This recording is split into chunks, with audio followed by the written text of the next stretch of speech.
મલ્લીનાથ મલ્લીનાથ મલ્લીનાથ મલ્લીનાથ મલ્લીનાથ. મહાવીર સ્વામી મહાવીર સ્વામી મહાવીર સ્વામી મહાવીર સ્વામી મહાવીર સ્વામી મહાવીર સ્વામી મહાવીર સ્વામી મહાવીર સ્વામી. મહાવીર સ્વામી મહાવીર સ્વામી મહાવીર સ્વામી મહાવીર સ્વામી મહાવીર સ્વામી મહાવીર સ્વામી મહાવીર સ્વામી મહાવીર સ્વામી. ગૌતમ સ્વામી ગૌતમ સ્વામી ગૌતમ સ્વામી ગૌતમ સ્વામી ગૌતમ સ્વામી ગૌતમ સ્વામી ગૌતમ સ્વામી ગૌતમ સ્વામી. ગૌતમ સ્વામી ગૌતમ સ્વામી ગૌતમ સ્વામી ગૌતમ સ્વામી ગૌતમ સ્વામી ગૌતમ સ્વામી ગૌતમ સ્વામી ગૌતમ સ્વામી. ગુરુદેવ ગુરુદેવ ગુરુદેવ ગુરુદેવ ગુરુદેવ ગુરુદેવ ગુરુદેવ ગુરુદેવ. ગુરુદેવ ગુરુદેવ ગુરુદેવ ગુરુદેવ ગુરુદેવ ગુરુદેવ ગુરુદેવ ગુરુદેવ. ઓમ ઐં નમઃ ઓમ ઐં નમઃ ઓમ ઐં નમઃ ઓમ ઐં નમઃ ઓમ ઐં નમઃ. ઓમ ઐં નમઃ. ઓમ હ્રીં નમો નારાયણ. ઓમ હ્રીં નમો નારાયણ. ઓમ હ્રીં નમો નારાયણ. ઓમ હ્રીં નમો નારાયણ. ઓમ હ્રીં નમો નારાયણ. ઓમ હ્રીં નમો નારાયણ. ઓમ શુદ્ધાત્મ સ્વરૂપાય નમઃ. ઓમ શુદ્ધાત્મા સ્વરૂપાય નમઃ. અગિયાર અંગ ઉપાંગ પાર દસ પયંતા જાણીએ છેદ ગ્રંથ પસંદ ચાર મૂલ વખાણીએ અનુયોગ દ્વાર ઉદાર દંડે શ્રોત્ર દિનમત ગાઈએ ગતિ ચોર્ય ભાષણ યુક્તિ 45 આગમ જાણીએ. મહામંગલકારી 45 આગમ સ્વરૂપ જીનવાણી એના સારાંશનો આપણે સ્વાધ્યાય કરી રહ્યા છીએ. ચોથો વિભાગ આજે આપણો ચાલુ છે. પહેલો વિભાગ 11 સૂત્ર, બીજા વિભાગમાં 12 રૂપાંત સૂત્ર, ત્રીજા વિભાગમાં 10 અયનના સૂત્ર અને ચોથા વિભાગમાં ચાલુ છે 6 છેદ સૂત્ર, જેમાંથી 2 છેદ સૂત્રો. કયા 2 સૂત્રો એ કયા? નિષેધ સૂત્ર, નિષેધ સૂત્ર અને બીજું મહાવેશ સૂત્ર. અને આજે બાકીના 4 જે છેદ સૂત્રો છે એનો આપણે સારાંશ વિચારવો છે. તો ચાલો વિચાર આગમનના નામ છે. વ્યવહાર સૂત્ર, જીત કલ્પ સૂત્ર, બૃહદ કલ્પ સૂત્ર અને સ્કંદ સૂત્ર. તો ચાલો સૌથી પહેલા આપણે દુઆઓ બોલી પાંચ તમાશાના આગળ ગ્રંથો આપીએ. વ્યવહાર સૂત્રમાં ભાગ્યો વ્યવહાર પંચ પ્રકાર ગંધર્વે શ્રી જિનવરે વરવા શિવ વંશાર જીત કલ્પ સૂત્રે કયા પ્રાયશ્ચિત દસ સાર શ્રી જિનરાજે જીવનો કરવા ભવ નિસ્તાર પૂર્વ કલ્પમાં બાકિયા મુનિવરના આચાર કલ્પા કલ્પ વિભાગથી શ્રી જિનવરે વિધાર દશાસુ સંસ્કૃત કર્મા પ્રભુજી કહે છે હેમ તજો પાપ નિદાન વરો મુક્તિ વધુ છે સ્વામી હમાસનો મંદિર સ્વામી જય સિયાય ભક્તનંદાની. ઓમ હ્રીમ શ્રી વ્યવહાર સૂત્ર, જીત કલ્પ સૂત્ર, બૃહદ કલ્પ સૂત્ર, દશાસ્ત્ર સૂત્ર, નમો નમઃ. વ્યવહાર સૂત્રમાં ભાગ્યા વ્યવહાર પંચ પ્રકાર ગણધર્ને શ્રી જવરે વરવા શિવ વંશાર જીત કલ્પ સૂત્રે કયા પ્રાયશ્ચિત દસ સાર શ્રી જિનરાજ જીવનો કરાવો નિષ્કાર પૂર્વ કલ્પમાં ભાગ્યા મુનિવરના આચાર કલ્પા કલ્પ વિભાગથી શ્રી જિનવરે નિર્ધાર દશાસુ સંસ્કૃત સૂત્રમાં પ્રભુજી કહે છે તજો પાપ નિદાન વરો મુક્તિ વધુ છે સ્વામી હમાસનો મંદિર સ્વામી જય સિયાય ભક્તનંદાની. ઓમ હ્રીમ શ્રી વ્યવહાર સૂત્ર, જીત કલ્પ સૂત્ર, બૃહદ કલ્પ સૂત્ર, દશાસ્ત્ર સૂત્ર, નમો નમઃ. વ્યવહાર સૂત્રમાં ભાગ્યા વ્યવહાર પંચ પ્રકાર ગણધર્ને શ્રી જિનવરે વરવા શિવ વંશાર જીત કલ્પ સૂત્રે કયા પ્રાયશ્ચિત દસ સાર શ્રી જિનરાજ જીવનો કરવા ભવ નિષ્ઠાર પૂર્વ કલ્પમાં ભાગ્યા મુનિવર્ણાચાર કલ્પા કલ્પ વિભાગી શ્રી જિનવર નિર્ધાર દશાસુસ્કૃષ્ણમાં પ્રભુજેમ તજો ભાગ નિદાન નવ વરુ ભુક્તિ વધેમાં ચાવી કમાસનો મંગિયો શ્યામી નિશ્ચિયાય મતલેના ઓમ પ્રેમ શ્રી વ્યવહાર સૂત્ર જીત કલ્પ સૂત્ર વ્રત કલ્પ સૂત્ર રસાસૂત્ર સૂત્રેભ્યો નમો નમઃ વ્યવહાર સૂત્રમાં ભાગ્યા વ્યવહાર પંચ પ્રકાર ગણધર્ને શ્રી જિનવરે વરવાસ્યો વંશાર જીત કલ્પ સૂત્ર કયા પ્રાયશ્ચિત રસસાર શ્રી જિનરાજ જીવનો કરવા નિસ્તાર વ્રત કલ્પમાં ભાગ્યા મુનિવર્ણાચાર કલ્પા કલ્પ વિભાગી શ્રી જિનવર નિર્ધાર દશાસુસ્કૃષ્ણમાં પ્રભુજેમ તજો પાપ નિદાન વરુ ભુક્તિ વધેમાં ચાવી કમાસનો મંગિયો શ્યામી નિશ્ચિયાય મતલેના ઓમ પ્રેમ શ્રી વ્યવહાર સૂત્ર જીત કલ્પ સૂત્ર વ્રત કલ્પ સૂત્ર રસાસૂત્ર સૂત્રેભ્યો નમો નમઃ વ્યવહાર સૂત્રમાં ભાગ્યા વ્યવહાર પંચ પ્રકાર ગણધર્ને શ્રી જિનવરે વરવાસ્યો વંશાર જીત કલ્પ સૂત્ર કયા પ્રાયશ્ચિત રસસાર શ્રી જિનરાજ જીવનો કરવા નિસ્તાર વ્રત કલ્પમાં ભાગ્યા મુનિવર્ણાચાર કલ્પા કલ્પ વિભાગી શ્રી જિનવર નિર્ધાર પ્રભુજેમ તજો પાપ નિદાન નવ વરુ ભુક્તિ વધેમાં જામી કમાશો ઓમ પ્રેમ શ્રી વ્યવહાર સૂત્ર જીત કલ્પ વ્રત કલ્પ સૂત્ર રસાસૂત્ર નમો નમઃ વ્યવહાર સૂત્રમાં તો હવે આપણે પહેલા વ્યવહાર સૂત્ર એનું એક ગીત લઈએ.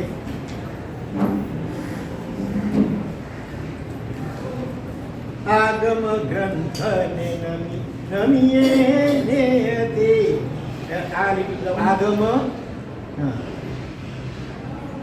આગમની જ્યોતિ રળિયામી આવશે. આગમ ગ્રંથને નમીએ નેયતે આગમના નામે જયકાર રે આગમની જ્યોતિ રળિયામણી આગમ અભ્યાસથી જીવન દીપાવીએ આગમનો મહિમાય પાર રે આગમની જ્યોતિ રળિયામણી વીર પ્રભુએ ગ્રંથો પ્રરૂપ્યા આગમ છે અંતર આધાર રે આગમની જ્યોતિ રળિયામણી વ્યવહાર સૂત્રમાં દાખવ્યા પ્રભુએ વ્યવહાર પંચ પ્રકાર રે આગમની જ્યોતિ રળિયામણી આગમ શ્રુતને આજ્ઞા વ્યવહાર છે તારણા શ્રુત વ્યવહાર રે આગમની જ્યોતિ રળિયામણી પંચ પ્રકાર એમ વ્યવહાર પાક્યા સાચી છે ચિહ્નની વાણ રે આગમની જ્યોતિ રળિયામણી આગમ ગ્રંથને નમીએ નેયતે આગમના નામે જયકાર રે આગમની જ્યોતિ રળિયામણી આગમની જ્યોતિ રળિયામણી આગમ એ પ્રકાશ આપનારને દીપકનું રૂપમાં આપી શકાય. ચાર જ્ઞાન છે મતિ શુદ્ધ અવધિમાં 5 એમાં ચાર જ્ઞાન ઊંધા છે. એક જ્ઞાન બોલતું છે. કયું બોલતું જ્ઞાન? શુદ્ધ જ્ઞાન કહો કે આગમ જ્ઞાન કહો. તો વર્તમાન કાળમાં ભાંગ્યું તો એ ભરૂચ તીર્થંકર ભગવંતે જે ઉપદેશ આપ્યો અને ગણધર ભગવંતોએ દ્વાદશાંગી રૂપે પૂછ્યો હતો એમાંનો ઘણો ભાગ વિષય પામતા પણ તોય હજી આપણા ભાગ્ય યોગે તો એ ઘણું બધું છે. આખી જિંદગી આપણી ટૂંકી પડે એનો અભ્યાસ કરવો હોય તો એટલી અચિત વાણી આજે પણ વિદ્યમાન છે. તો 6 ક્ષેત્રમાં તૈયાર નંબર અત્યારે આપણે વ્યવહાર સૂત્ર એનો સારાંશ વિચારીએ. જેમાં મૂળ કથાઓ છે 390 એના ઉપર ભાષ્ય છે મતલબ છે 64,000 ગાથા 200 ગાથા ચૂંટણી છે 12,000 ગાથાની ટીકા છે 33,625 ગાથાની મૂળ શ્લોક છે 373 અને આપણે વિવેચન ટીકા એટલે વિસ્તાર એ છે 33,625 ગાથા મલાઈ ગેસુરી આચાર્ય ભગવતની રચેલી છે. અને આ સૂત્ર 14 પૂર્વમાંથી 9મું પૂર્વ, એમાંથી 9મા પૂર્વનો જે 20મો પ્રાભૃત પેટા વિભાગ, એમાંથી ભદ્રબાહુ સ્વામી 14 પૂર્વ 10 સૂત્ર કેવલી ભદ્રબાહુ સ્વામી ભગવંતે આ વ્યવહાર સૂત્રનો ઉદ્ધરણ કરેલું છે. અને આ વ્યવહાર સૂત્રમાં કુલ 10 ઉદ્દેશાઓ 10 પેટા પ્રકરણો ચેપ્ટરો છે. આ નામ પ્રમાણે એમાં ગુણ છે. વ્યવહાર સૂત્ર જેમ શાસન, વ્યવહાર અને નિશ્ચય ઉભય બંનેમાં છે. બરોબર? વ્યવહારની જગ્યાએ વ્યવહાર પણ એવો હોવો જોઈએ કે જે નિશ્ચયને સાધી આપે. નિશ્ચય એટલે આપણે આત્માની વાત સિદ્ધિ. તો જે વ્યવહાર મન, વચન ને કાયા આ 3 યોગ મળેલા છે. 24 કલાકે આપણે આત્મામાં રમણતા કરી શકીએ એ તો આપણી ભૂમિકા નથી. એ લક્ષ્યમાં એ નિશ્ચય કહેવાય. આત્મા રમણતા એ આપણો ગોલ છે, આપણો ઉદ્દેશ છે, લક્ષ્ય છે, એ નિશ્ચય છે. પણ એ પામવાને માટે પ્રશસ્ત વ્યવહાર, શુભ વ્યવહાર જરૂરી છે. બરોબર? અનાદિકાળથી આ જીવ તો સંસારના અપ્રશસ્ત વ્યવહારોમાં દ્રશ્યો પચ્યો રહે છે. પોતાના પરિવારનો અને સગાવાળાને એના પ્રસંગો વ્યવહાર સાચવવો પડે ને. મને ગમને પણ સગડીમાં જવાનું હોય, ક્યાંક સગાઈમાં જવાનું હોય, ક્યાંક લગ્નમાં જવાનું, આપણા વ્યવહારો, એ બધા વ્યવહારો એવા વ્યવહારો છે મોટે ભાગે સાંસારિક વ્યવહારો છે. એમાં આત્માને વિશેષ કંઈ લાભ થાય નહીં. બલકે વધારે સંભવ તો એ છે કે જીવનું લક્ષ્ય હોય આત્માનો આ બાહ્ય વ્યવહારો જીવને એકદમ બહિર્ભાવમાં તાણી જાય અને મોહનીય કર્મ એનાથી પુષ્ટ બને. જ્યારે જીન શાસનની અંદર જે એવા પ્રશસ્ત શુભ વ્યવહારો બતાવવામાં આવ્યા છે જે કરવાથી અનુક્રમે જીવ નિશ્ચયની દિશામાં આગળ વધી શકે, પોતાના આત્માની દિશામાં અંતરમાં ઉતરી શકે અને અનુક્રમે આત્મા નિર્વિકલ્પ પ્રસાદ દ્વારા આત્માના અનુભવરૂપ સમ્યક દર્શન અને પામી અને મોક્ષની દિશામાં પ્રગતિ સાધી શકે. એવા જે પ્રશસ્ત વ્યવહારો જે શાસ્ત્રમાં બતાવ્યા છે એ વ્યવહારના 5 પ્રકારો મુખ્ય આ આગમમાં બતાવવામાં આવ્યા છે વ્યવહાર સૂત્રમાં. જો ભૂખ લાગી છે અને મને રસોઈ બનાવવી છે, બરોબર, પણ પહેલાના કાળમાં સગડી હતી તો કોલસામાં હાથ નાખવા પડે. લક્ષ્ય છે આપણો રોટલી બનાવવી, રસોઈ બનાવીને ભૂખ ભાગવાનો, પણ એને માટે પહેલાં કોલસામાં હાથ નાખવા પડે કે નહીં? જો સગડી હોય તો તમારે ગેસ છે તો એનું બટન ચાલુ કરવું પડે. તો એવી રીતે મુખ્ય તો નિશ્ચય છે. આત્મામાં રમણતા, આત્માનો અનુભવ કરી અને એમાં રમણતા કરી એ આપણું લક્ષ્ય છે. એ લક્ષ્ય સુધી પહોંચવા માટે પ્રશસ્ત વ્યવહાર મન, વચન અને કાયાના એ આપણે કરવા જોઈશે. ભગવાનની આજ્ઞા મુજબના એવા 5 પ્રકાર બતાવ્યા છે વ્યવહારના. અત્યારે 5માંથી કયો પ્રકાર છે પછી આવશે વાત. 5માં સૌથી પહેલો વ્યવહાર છે આગમ વ્યવહાર. તીર્થંકર પરમાત્મા હોય કે કેવલી ભગવંત હોય એ જે વ્યવહાર કરે, વ્યવહાર એટલે આચરણ, તો સીધો ડાયરેક્ટ કેવલ નામના પ્રકાશમાં એમને જે દેખાતું હોય, જે યોગ્ય ગણાતું હોય એ પ્રમાણે એમનો વ્યવહાર એટલે આચરણ થાય. બરોબર? એ આગમ વ્યવહાર. અહીંયા આગમ એટલે આ સૂત્રો નથી લેવાના, અહીંયા સીધો જ્ઞાન. આગમ એટલે જ્ઞાન, ડાયરેક્ટ આત્માનું જ્ઞાન, કેવલ જ્ઞાનનો પ્રકાશ. તીર્થંકર કે કેવલી ભગવંત હોય એ આગમ વ્યવહારી કહેવાય. પણ અત્યારે આ ભરત ક્ષેત્રમાં તીર્થંકર પણ કે કેવલ જ્ઞાની પણ નથી. બીજો નંબર પછી આવે શુદ્ધ વ્યવહાર. શુદ્ધ એટલે શાસ્ત્ર. પણ અહીંયા શાસ્ત્રથી શું લેવાનું? મુખ્યત્વે 14 પૂર્વધર કે 10 પૂર્વધર કે 9 પૂર્વધર વગેરે હોય એમનો જે વ્યવહાર હોય એ શુદ્ધ વ્યવહાર કહેવાય. 14 પૂર્વમાં એટલી તાકાત કોઈ પણ જીવના અસંખ્ય ભાવો કહી શકે શુદ્ધ જ્ઞાનના આધારે. અને સામાન્ય જીવને ખબર પણ ન પડે કે આ કેવલ જ્ઞાની છે કે છદ્મસ્ત છે. છદ્મસ્ત એટલે હજી કર્મના આવરણ બાકી છે, ખબર ન પડે. આપણને એમ જ લાગે કે આ કેવલ જ્ઞાની છે કે કોઈ પણ જીવના અસંખ્ય ભૂતકાળના ભાવો અને ભવિષ્યકાળના ભાવો પણ કહી શકે એટલી તાકાત એ 14 પૂર્વ સહિતના જે સૂત્રજ્ઞાન હોય છે એની અંદર હોય છે. અત્યારે એક પૂરો પણ રહ્યો નથી, એનો પણ વિછેદ ગયો છે. એટલે આગમ વ્યવહાર પણ નથી રહ્યો અને શુદ્ધ વ્યવહાર પણ એ પ્રકારનો રહ્યો નથી. બાકીના 3 પ્રકારમાંથી પછી ત્રીજો પ્રકાર આવે છે આજ્ઞા વ્યવહાર. આજ્ઞા વ્યવહાર એવા પૂર્વધર મહાપુરુષો હોય અથવા તો વિશિષ્ટ જ્ઞાની ગીતાર્થ ગુરુ ભગવંત હોય, એમણે કોઈક અવસરે કોઈકને કંઈક આજ્ઞા કરી હોય તો એ આજ્ઞાને આજ્ઞા પ્રમાણે વર્તવું. મુખ્યત્વે તો આજ્ઞા પ્રમાણે વર્તવું. ગુરુ આજ્ઞા, ગીતાર્થ ગુરુ ભગવંતની આજ્ઞા ડાયરેક્ટ સીધી રીતે ભલે વર્તમાન કાળમાં જે કંઈ આ 45 કે 32 આગમો છે એની અંદર દેખીતી રીતે સીધું કંઈ ન પણ હોય, અથવા દ્રવ્ય ક્ષેત્ર કાળ અને ભાવ પ્રમાણે શાસ્ત્રના જે વચનો હોય એમાં યથાયોગ્ય ફેરફાર, સુધારો, વધારો એ કરવાનો છે, અર્થઘટન કરવાનો અધિકાર, અથવા તો કોઈ વ્યક્તિ વિશેષને માટે અલગ પ્રકારની આજ્ઞા કરવાનો અધિકાર ગીતાર્થ ગુરુ ભગવંતને હોય. બરોબર, શાસ્ત્રમાં એક રીતે કહ્યું હોય, પણ સામો વ્યક્તિ એના સંજોગો, એની પ્રકૃતિ, એની ઉંમર, એની આંતરિક સ્થિતિ વિચાર કરીને ગીતાર્થ એવા ગુરુ ભગવંત જે આજ્ઞા ફરમાવે તે પ્રમાણે વર્તવાનું હોય. બરોબર, તો એ આજ્ઞા વ્યવહાર. પછી આવે છે ધારણા વ્યવહાર. ચોથો પ્રકાર છે ધારણા વ્યવહાર.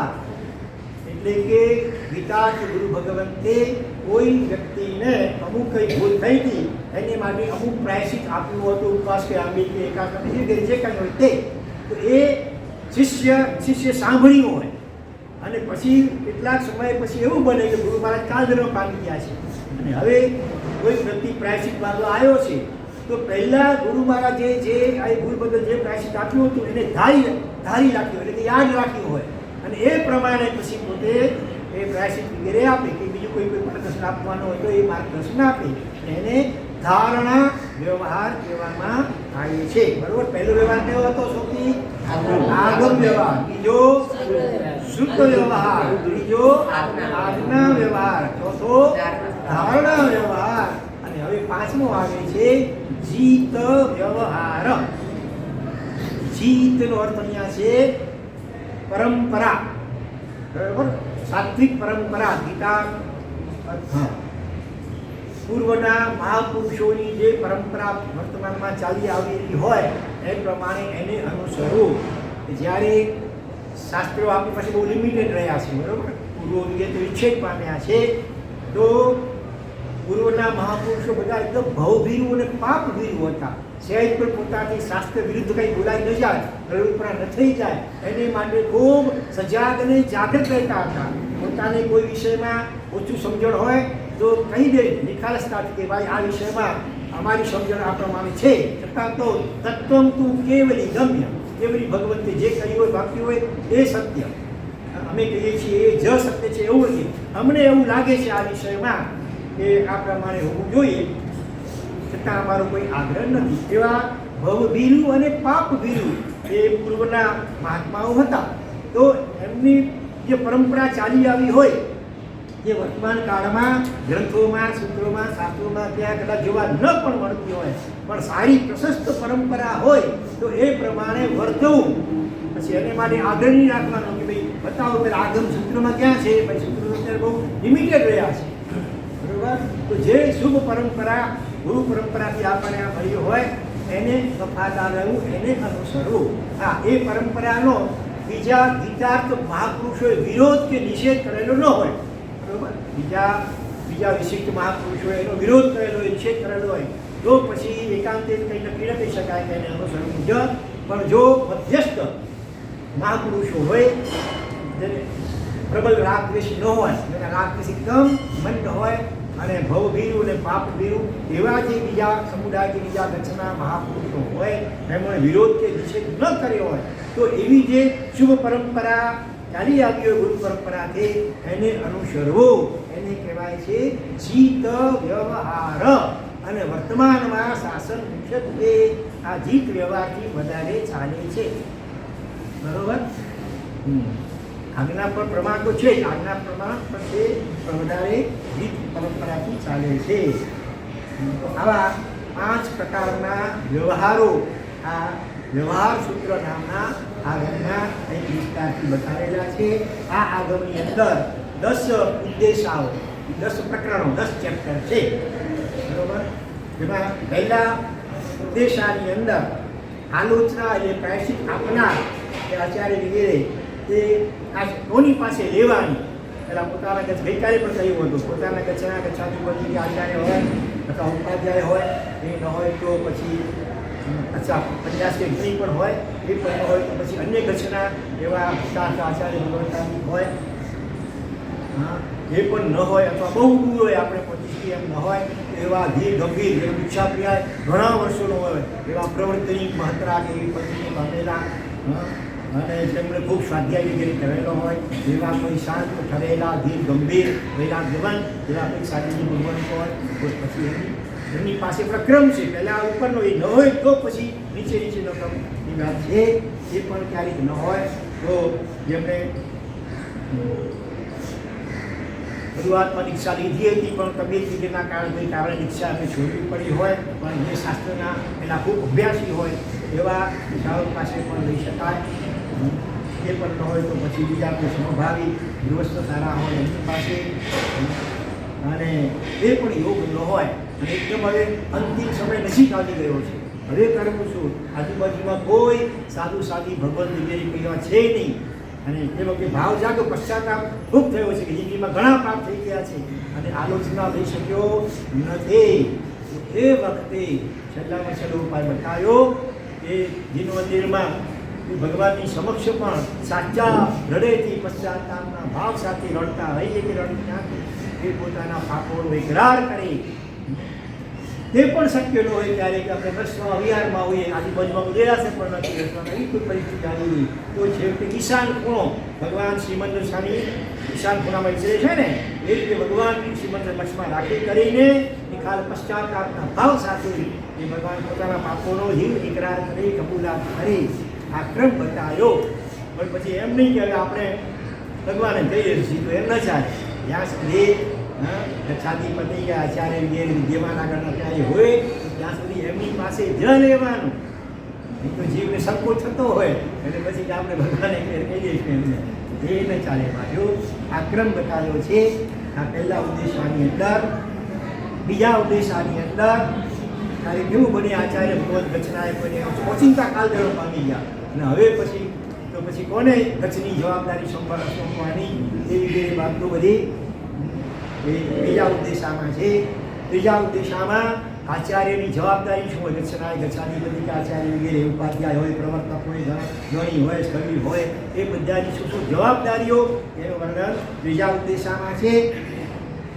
ચોથા ઉદ્દેશામાં આચાર્ય ઉપાધ્યાય વગેરે એમણે શેષ કાળમાં ઓછામાં ઓછા કેટલા જણાએ સાથે રહેવું, ચોમાસામાં કેટલા જણાએ સાથે રહેવું વગેરે વાતો છે.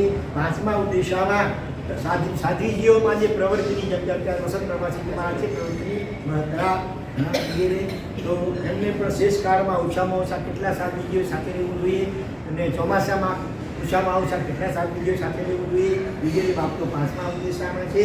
છઠ્ઠા ઉદ્દેશાની અંદર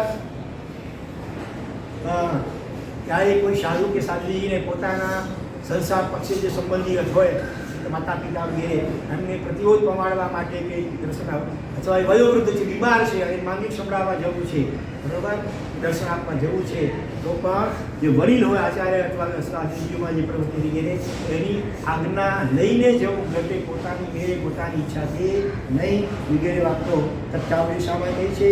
સાતમા ઉદ્દેશાની અંદર સાધુ સાધુજીને પોતાની શારીરિક અસજ્જાયમાં સ્વાધ્યાય કરવો ન કલ્પે એ પ્રમાણે કહ્યું છે.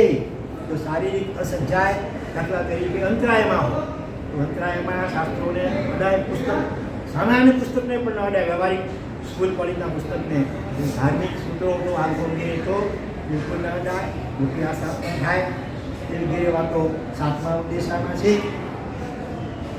ત્યાર પછી વિહાર કરતા હોઈએ અને વિસામો લેવો છે, મોટો વિયા છે, થોડો થાક લાગ્યો છે આજુબાજુમાં ક્યાંક ઝાડ આવ્યું છે વિસામો લેવો છે તો પછી એ આજુબાજુમાં એ ઝાડનો કે ખેતરનો કે એનો માલિક હોય તો એની અનુજ્ઞા રજા લઈ કરી અને વિસામો લઈ શકાય.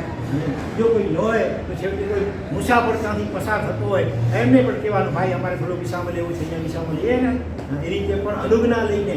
અને ત્રીજો મહાવ્રત છે અડકતા નિર્મળ વ્રત અને સૂક્ષ્મતાથી આપણે પાલન કરવાનું થયું છે. પછી 8મા ઉદ્દેશાની અંદર જો ગામમાં ઉપાશ્રય ન હોય પહેલાંને કાળમાં પૌષદશાળા કહેવાતી હતી હવે ઉપાશ્રય વપરાય છે એ ન હોય તો છેવટે ગ્રસ્તના ઘરનો ખાલી પડેલો કેટલો અલગ ભાગ એમાં પણ એ ગ્રસ્તની અનુમતિ લઈ કરીને ઉતરી શકાય. એમાં પણ શું ખ્યાલ રાખવો જોઈએ વગેરે વર્ણન 8મા ઉદ્દેશામાં છે. 9મા ઉદ્દેશાની અંદર સાધુની 12 પરિમા એટલે વ્રત વિશેષ એવો અર્થ છે. જેમ શ્રાવકની 11 પરિમાઓ આપણે અગાઉ વિચારી ગયા છીએ એક વખત અહીંયા સાધુની 12 પરિમાઓ એનું વર્ણન છે. અને સયાતરના ઘરની આહારની ઘેરે વળવાનું કલ્પે નહીં. જેના ઘરે ઉતર્યા હોય એનો ઘર સયાતર કહેવાય. સૈયા એટલે વસ્તી પોતાના મકાનની જગ્યા એ આપવા દ્વારા સંસાર સાગરને કરી શકે એટલે સયાતર કહેવાય. તો એના ઘરના આહાર પાણી વગેરે એટલી વસ્તુ વળવી કલ્પે નહીં એ દિવસે. અને શું વસ્તુ કલ્પે વળવાની એ ખુલાસો એમાં પણ છે. અને 10મા ઉદ્દેશાની અંદર જવ મધ્ય ચંદ્ર પ્રતિમા અને વજ્ર મધ્ય ચંદ્ર પ્રતિમા વગેરે છે. તો આ રીતે આ 10 ઉદ્દેશાઓના વ્યવહાર સૂત્રની અંદર આ બધી બાબતોનું કંઈ વિગતવાર વિસ્તારથી વર્ણન છે. તો આ કહ્યું આપણું વ્યવહાર સૂત્રનો સારાંશ. હવે ત્યાર પછી આવ્યું છે જીત કલ્પ સૂત્ર. ચાલો આપણે એનું એકવાર ગીત લઈ લઈએ. चलो रात के कैसे मिलेंगे कोई कैसे मिलेंगे निरंजन नाथ मोरे कैसे मिलेंगे. अथवा गमी रे गया रे हमने गमी रे गया આગમ ગ્રંથો અમને ગમી રે ગયા.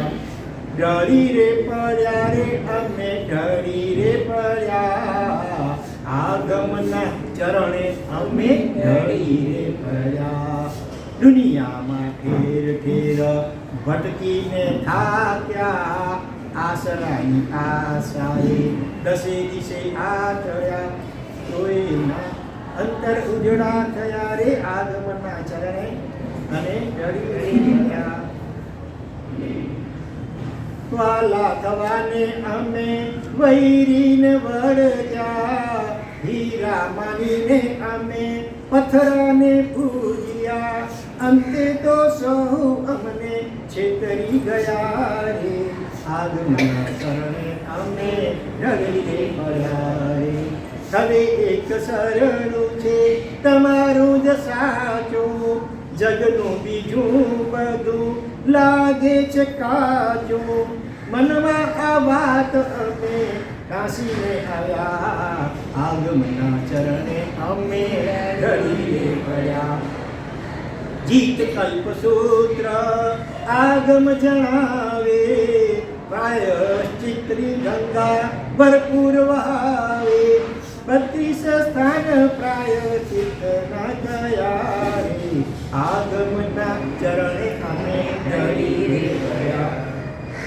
ગીતાત પુરુષો જે માર્ગ કંડારે બહુ શુદ્ધ પુરુષો જે માર્ગ આધારે. વ્યવહાર જીત તો તેને કયા આગમના ચરણે અમે ડળી રે. પ્રાયશ્ચિત દઈને જે પાવન બનાવે શુદ્ધિ કરીને જે સિદ્ધિ અપાવે. જિંદગીના જીવનને ઉજળા કર્યા રે આગમના ચરણે અમે ડળી રે પડ્યા. ગમી રે ગયા રે અમને ગમી રે ગયા આગમ ગ્રંથો અમને ગમી રે ગયા. વ્યવહાર સૂત્રના અનુસંધાનમાં જે મુદ્દો આપણે વિચારી લઈએ કે વ્યવહાર ક્યાં સુધી કરતા રહેવાનો. તો દિગંબરોમાં એક પંડિત થઈ ગયા બનારસી દાસ. દિગંબરોનો નિશ્ચય નયનો એક વિશિષ્ટ ગ્રંથ કહેવાય છે સમયસા. એ સમયસા ઉપર હિન્દીમાં એણે શ્લોકો દુહાઓ બનાવ્યા છે. અને નિશ્ચય નયનો ગ્રંથ હોવા છતાં પણ એમાં છેલ્લે ઉપસંહાર કરતા બધે પંડિત બનારસી દાસે વ્યવહારને પણ ભાર આપતા કહ્યું કે તબલો વ્યવહાર ભલો જબલો શિવ પ્રાપ્તિ નાહી. જ્યાં સુધી શિવ એટલે મોક્ષની પ્રાપ્તિ ન થાય ત્યાં સુધી વ્યવહાર માર્ગને પણ સારી રીતે અનુસરવું અને આરાધવો. સાક્ષાત તીર્થંકર ભગવંતો પણ કેટલાક વ્યવહારોની મર્યાદાઓ પાળતા હોય છે. ભગવાન મહાવીર સ્વામીજીને જ્યારે ગોશાળાએ થયેલી ચીજોલિયાના પ્રભાવે 6 મહિના સુધી ઝાડા ચાલ્યા લોહીગીરના, અને એ વખતે પેલા સિંહ નામના અણઘાર એટલે મુનિ રડી રહ્યા હતા, અને ભગવાને એમને આશ્વાસન આપતા કહ્યું કે તમે ચિંતા ન કરો, હજી 16 વર્ષ જીવવાનો છો. ભગવાન બધી વાત સાચી, પણ આ ઔષધ ન લો તો અમને સંતોષ થતો નથી, કૃપા કરીને આ ઔષધ ગ્રહણ કરો. ત્યારે પણ ભગવાને શું કહ્યું, જાઓ રેતની શાલિકાને ત્યાં એમને ઘોડા નિમિત્તે બનાવેલો છે એ લેજો, પણ મારા નિમિત્તે બનાવેલો નહીં. આ રીતે તીર્થંકરો પણ મર્યાદા પાડે. એવી રીતે આપણા મલ્લીનાથ ભગવાન છેલ્લે સરિસ્ત્રીનું હતું. આમ તો ભાવથી તો વેદ બધાના વેદ મોહનીય ક્રમમાં નાશ પામી ગયું, સંપૂર્ણ વિતરાગ બની ગયા. તેમ છતાં પણ લોક વ્યવહારથી રાત્રિના સમયે એની આભ્યંતર પરસડા એટલે એની આજુબાજુમાં સાધ્વીજી ભગવંત હોય, ગણધર ભગવંતો પણ ચરમ શરીર હોય, એ જ ભગવાન તે મોક્ષમાં જનારા હોય, એની પણ આત્મા દશા ઘણી ઊંચી હોય. તેમ છતાં પણ સૂર્યાસ્ત પછી ગણધર ભગવંતો મલ્લીનાથ ભગવાનની આજુબાજુમાં ન રહે, પણ સાધ્વીજી ભગવંતો આજુબાજુમાં રહે. આ એક વ્યવહાર મર્યાદા. તીર્થંકરો જ્યારે પણ આ રીતે વ્યવહાર મર્યાદા પાડતા હોય તો આપણે પણ આપણી ભૂમિકા પ્રમાણના વ્યવહારોને સારી રીતે પાડવી જોઈએ. આ વ્યવહાર મર્યાદા બતાવી. અને હવે શીતકલ્પ સૂત્ર,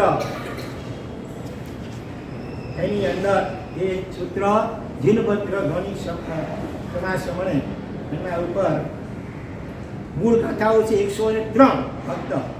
એના ઉપર ભાષ્ય રચેલું છે જીનભદ્ર ગણિત સમાસોના ભગવંતે 2606 શ્લોક પ્રમાણે છે. આમાં વ્યવહાર સૂત્રમાં આવ્યું પ્રમાણે વર્તમાન શાસન ચાલે છે. જીત એટલે પરંપરા, બરાબર, સુવિહિત, ત્યાગી, વૈરાગી, એવા જે મહાપુરુષો એની પરંપરાને અનુસરવું એ જીત કલ્પ કહેવાય. આમાં મુખ્યત્વે પ્રાયશ્ચિતના 10 પ્રકાર બતાવ્યા છે, બરોબર. સૌથી છે આલોચના. પહેલું પ્રાયશ્ચિત આલોચના. પ્રાયશ્ચિત આલોચના એટલે દાખલા તરીકે અમે ગોચી વરમાં ગયા હોઈએ, ત્યાંથી આવી કરીને ગોચી વરનારે ગુરુ ભગવંત કે વળી જે પણ હોય એને કેવું જોઈએ કે હું આટલા ઘરે ગયો તો આ ઘરે ગયો તો આ શૈલીમાં, અને ત્યાંથી આ પ્રમાણે વર્યું છે બતાવે. પહેલાં તો ગુરુજીએ વળી લાવ્યા હોય ને એ ડાયરેક્ટ કોઈ વાપરી શકે નહીં, પહેલાં વડીલ ગુરુ ભગવંત જે હોય અને બધા પાત્ર બતાવવામાં આવે, અને સાથે સાથે ત્યાંથી શું કઈ રીતે વર્યું વગેરે બતાવવાનું હોય, જણાવવાનું, નિવેદન કરવું. જેવું હોય એવું નિકાલ દોષ લાગ્યો હોય તો ગુરુ મહારાજને ખ્યાલ આવે. દાખલા તરીકે પહેલી દ્રૌપદીના જીવે આગલા ભાવમાં ઝેરી તુંબડીનું શાક ઓરાવ્યું હતું, બરોબર. ગુરુ મહારાજને બતાવ્યું કે ખ્યાલ આવી ગયો કે અરે આ ભાષ ઉપરથી ખ્યાલ આવી ગયો કે આ ઝેરી છે, નુકસાન કરશે, વપરાય નહીં, જાઓ નિર્જીવ ભૂમિમાં એની વિધિ સારી ચાપની વિધિ કરી આવો. એ આવા કારણો છે કે ટૂંકમાં કંઈ પણ ભૂલ થઈ હોય તો ગુરુ પાસે જણાવી દેવું. જણાવવાથી પણ ઘણી સુધી થઈ જાય.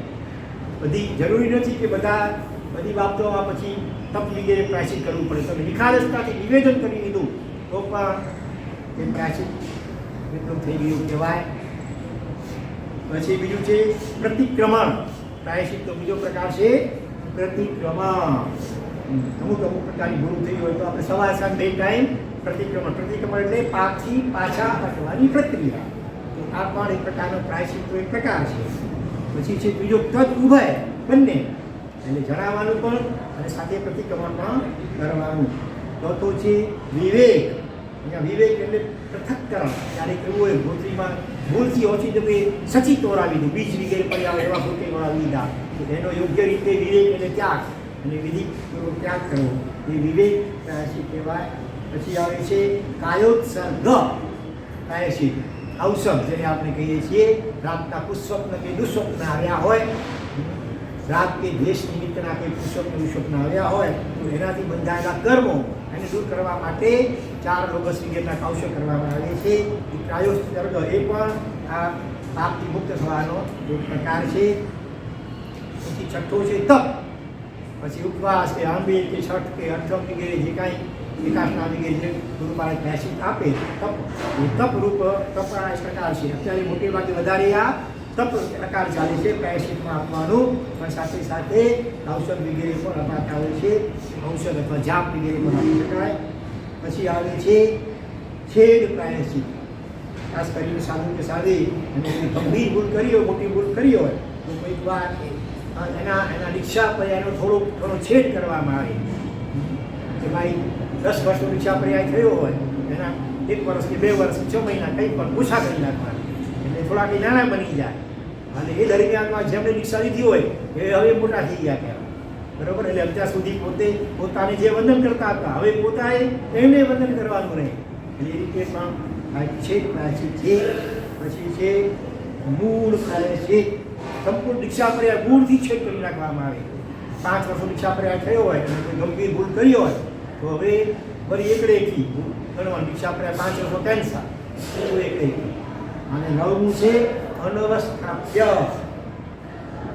એટલે ફરીથી દીક્ષા લેવી પડે. દીક્ષા વેશ આખું ઉતારી લેવામાં આવે.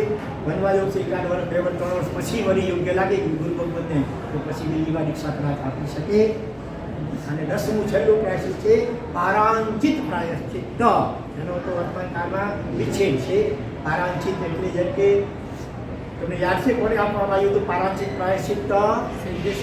સિદ્ધસેન દિવાકર સૂરી આવા મહાન આચાર્ય ભગવંતને એમને વિચાર આવ્યો કે આગો બધા પ્રાકૃત ભાષા એ જમાનામાં લોક ભાષા હતી.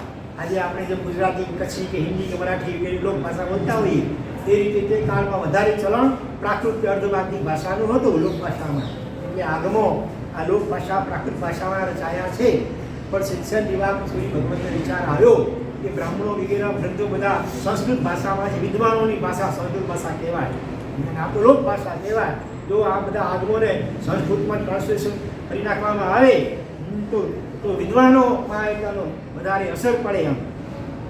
અને એમણે કહેવાય છે કે સૌથી પહેલા નવકાર મહામંત્ર એનો નમોરથ સિદ્ધાચાર્ય ઉપાધ્યાય સર્વસાધ્ય એમણે પોતે કર્યું કે પછી કદાચ પૂર્વમાંથી ત્યાં ઉદ્ધરણ કર્યું અને પછી ગુરુ ભગવત પાસે બતાવવા ગયા કે મને આવો ભાવ થાય છે, આવો વિચાર આવ્યો છે અને આ પ્રમાણે કરું તો કેમ? આપણી આજ્ઞા હોય તે પ્રમાણે કરું.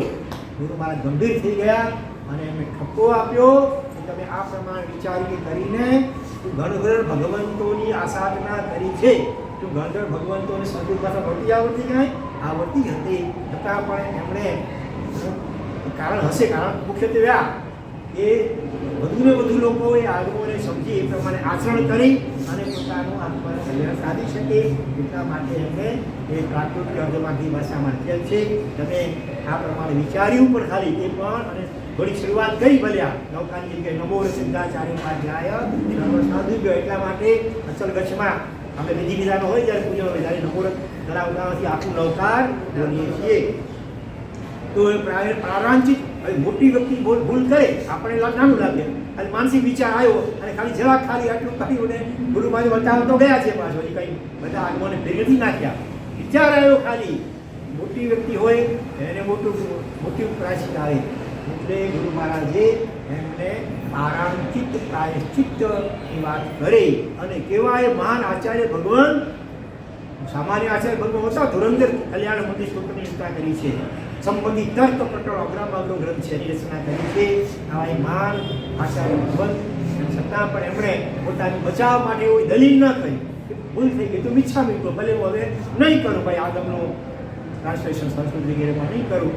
પણ એમણે એમ ન કરતા ગુરુ વચનની તહતી કરે અને એ પારાંચિત પ્રાયશ્ચિત બહુ અઘરું અને કઠોર હોય છે કે એમાં ગુપ્ત વેશે રહેવાનું હોય, પોતાના પરિચિત પ્રદેશમાં દૂર ક્યાંક ચાલ્યા જવાનું હોય અને ખાલી કરીને સાધુ વેશનો પણ અમુક સમય માટે ત્યાગ કરી દેવાનો અને ગુપ્ત કોઈ ઓળખે નહીં એવી જગ્યા એવા પ્રદેશમાં જવાનું હોય અને ત્યાં પોતાની વિદ્યા શક્તિ જ્ઞાન શક્તિ વગેરે દ્વારા એક રાજાને પ્રતિબોધ પમાડવાનો જૈન ધર્મીને બનાવવાનો હોય અને કોઈ તીર્થનો ઉદ્ધાર કરવાનો હોય, જૈન તીર્થ અત્યારે કદાચ બીજી રીતે ઇતર લોકોના હાથમાં ચાલી ગયું હોય અને એને યોગ્ય રીતે પાછો જૈન સંઘને અપાવવાનું આવું કોઈ તીર્થોદ્ધાર. જેમ કે નાગેશ્વર તીર્થ છે ને, અત્યારે નાગેશ્વર પાસમાં કેટલું પ્રચલિત છે, પણ વચમાં ઘણો સમય એવો હતો એક બાબાએ એના ઉપર કબજો જમાઈ ગયો હતો અને બીજા કોઈને આપણને કઈ પૂજા કરવા કે દર્શન વગેરે કરવા પણ ન મળે અને એ ઇતર લોકો પોતાની રીતે એની વિધિ કરતા હતા.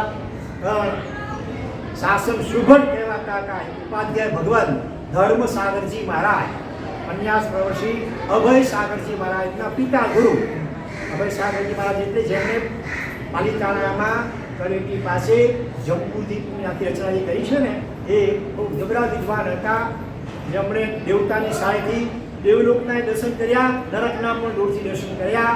એવા એક મહાન સાધક આત્મા અભય સાગરજી મહારાજ, એમના પિતા ગુરુ ઉપાધ્યાય ધર્મ સાગરજી મહારાજ શાસન શુભટ તરીકેનું બિરુદ જેમને આપવામાં આવ્યો હતો. કોર્ટમાં એમણે લડાઈ કેસ કરી અને આખરે એ બાબાજી પાસેથી નાગેશ્વર પાર્શ્વનાથ જૈન સંઘને એમણે અપાવ્યા. તો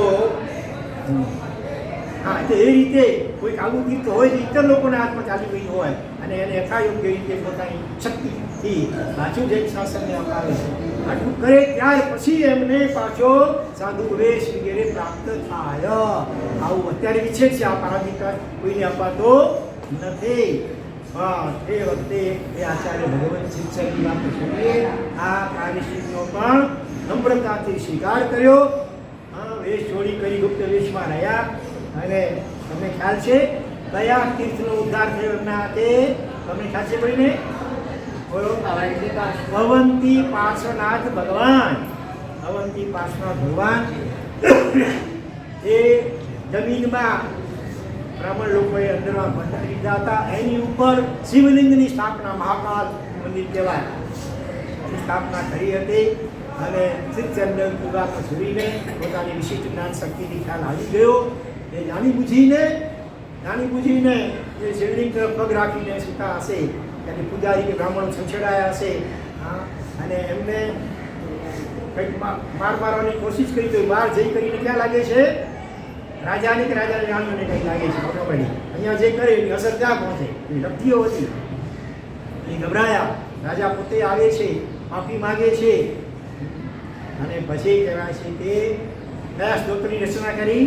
કલ્યાણ મંદિર સ્તોત્રની રચના કરી. જે ભક્તામણ 44 ગાથાનું આદિનાથ સ્તોત્રના રૂપે છે, એવી જ રીતે 44 ગાથાનું કલ્યાણ મંદિર સ્તોત્ર જે તપાગચમાં આજે પણ નવ સ્મરણમાં એક સ્મરણ તરીકે બોલાય છે. તો એની રચના કરતા ગયા, કોઈ કાગળ પર સીધું બોલતા ગયા અને ગઈ લગભગ ટ્રાય કરીને 10મી 11મી ગાથા આવે અને એની સાથે પેલું શિવલિંગ હતું તે આમ હાથ બે ટુકડા આમ થયા વિભાગ અને અંદરથી પાર્શ્વનાથ ભગવાન એ પ્રગટ થઈ ગયા. મહાપુરુષો પાસે કેવી લબ્ધિઓ અને માંત્રિક શક્તિઓ હતી. એટલે પછી રાજાને પણ ખ્યાલ આવ્યો કે આ રીતે હતો. એટલે પછી ત્યાં અવંતી પાર્શ્વનાથનું આ જૈન મંદિર ત્યાં વિદ્યમાન છે અને એની બાજુમાં મહાદેવનું મંદિર અલગ છે બીજું. મહાકાલ તો મોટી યાત્રાએ જે પણ જાય છે સમયસર કરી જે ટૂરો જતી હોય છે ને, એ મોટે ભાગે આ અવંતી પાર્શ્વનાથ તીર્થના પણ દર્શન કરાવે છે. આવી રીતે આ 10મો પ્રકાર પારાંચિક નામના પ્રાયશ્ચિતનો જીત કલ્પસૂત્રની અંદર આ 10 પ્રકારના પ્રાયશ્ચિતના જે 10 પ્રકારો એનું વિગતવાર વિસ્તારથી વર્ણન કરવામાં આવ્યું છે. ત્યાર પછી હવે આપણે આગળ વધીએ. બીજું આવશે કયું? વ્રત કલ્પસૂત્ર. એનું બીજું નામ છે પંચકલ્પસૂત્ર, પણ ક્યાંક આવે છે શબ્દ.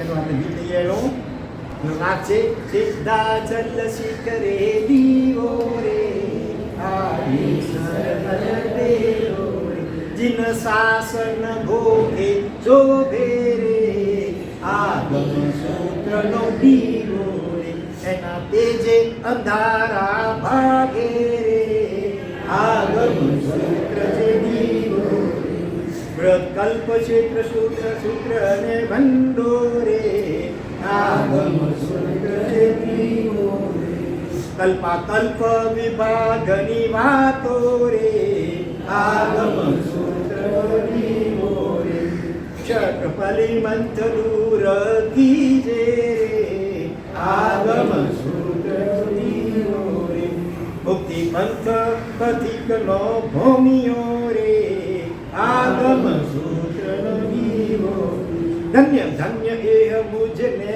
મલિયો રે આગમ સૂત્ર દિનેશ શ્રદ્ધા સંવેગે ભર્યો રે આગમ સૂત્ર હા હાલર નથી પેલા હાલર વાગ્યાને બાળક થઈ એવું નહીં કરતા મેં મોટો દરિયો તર્યો રે આગમ સૂત્રનો દીવો એને ભણીને જીવન દીપાવો રે આગમ સૂત્રનો દીવો રે તો પાંચમું છેદ સૂત્ર છે બૃહદ કલ્પ છેદ સૂત્ર આ પણ ચુપ કેવલી 14 પૂર્વધર એવા ભદ્રભાવ સ્વામી ભગવંતે છે એમાં મૂળમાં 473 ગાથાઓ છે એની ઉપર 42,000 શ્લોકમાં વિસ્તારથી વિવેચનનું આ પુસ્તક થયેલું છે એના પર ભાષ્ય પર છે સંકદાસ સમાશ્રમણનો એની ઉપર નિયુક્તિ પર પોતાના ભદ્રભાવ સ્વામીજીની છે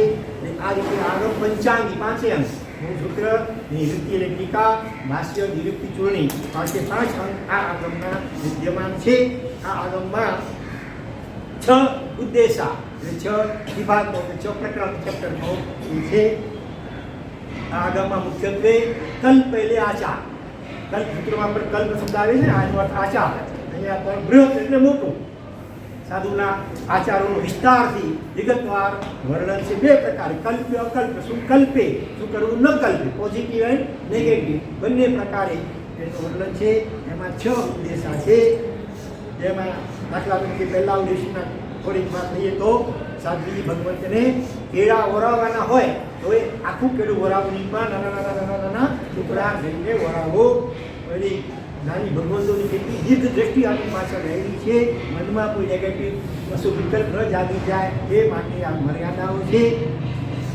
સાધુ માટે શેષ કાળમાં વધુમાં વધુ 1 મહિનો અને સાધુજી ભગવંતો માટે વધુમાં વધુ 2 મહિના એટલે કામ લઈ શકાય એ મર્યાદા છે જ્યાં રહેતા હોય ઉપાશ્રય અથવા તો ગ્રસ્તનું ઘર વિગેરે પણ હોય તો ત્યાં રાગ ઉત્પન્ન થાય એવા કોઈ શૃંગારિક ચિત્રો હોવા જોઈએ નહીં દાખલા તરીકે તમારા ઘરમાં લગ્નના ફોટાઓ ટાંગેલા હોય તો એવા સ્થાનમાં ઉતરાય નહીં તો સિનેમાના એક્ટ્રેસના ફોટા લટકતા હોય એવા સ્થાનમાં ઉતરાય નહીં વગેરે અને રાત્રે ઉપાસથી બહાર નીકળવું જોઈએ નહીં આ બધી મર્યાદાઓ બતાવી છે પહેલા ઉદ્દેશાની અંદર વિસ્તાર છે આપણે સંક્ષેપમાં શોર્ટમાં માત્ર આપણે ચાહીએ બીજા ઉદ્દેશાની અંદર જયા કરવા ઘરના આહાર વગેરે કેટલી ચીજો નકલ થઈ એવી રીતે પણ છે ત્યારે કેવું હોય કોઈ મકાનના ઘણા બધા માલિક હોય એક જ ન હોય દાખલા બીજા ઉપાસર છે આખો સંઘ એનો હવે માલિક છે તો શું કરવાનું પછી તો સંઘમાંથી વારાફરતી કોઈ પણ એક વ્યક્તિનું ઘર છે યાત્રા કરે આજે અમુક ઘરનું કાલે બીજા ઘરનું એ રીતે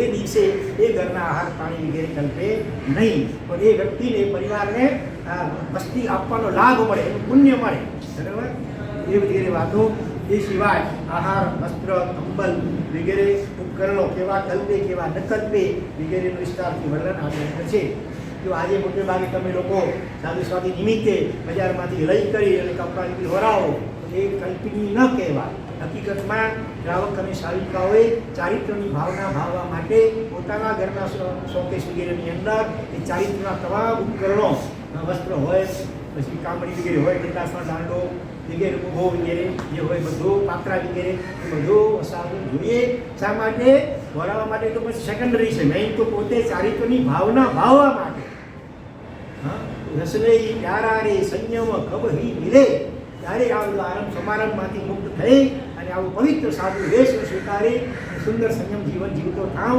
આવા પ્રકારની ભાવના ભાવવા માટે ઓમ રીમ નમો ચારિત્રસ્ય વગેરે બોલી કરી અને 17 ખમાસના આપવામાં વગેરે માટે આ માટે ચારિત્રના જ્ઞાન દર્શન અને ચારિત્ર ત્રણેયના ઉપકરણો હોવા જોઈએ પછી એમાંથી અવસરે કોઈ સાધુ સાધી ભગવંતને ઉપકરણની જરૂર હોય તો એ તમે વરાવો એ સૂઝતું વરાવ્યું કહેવાય એમ કે અમે ગોત્રી વરાવો એમ સાથે એમ પણ વિનંતી કરવી જોઈએ સાહેબ આ બધા ઉપકરણો છે આપણે સ્થંભોની જરૂર અમને લાભ આપશો જે એ રીતે વિનંતી કરવી જોઈએ.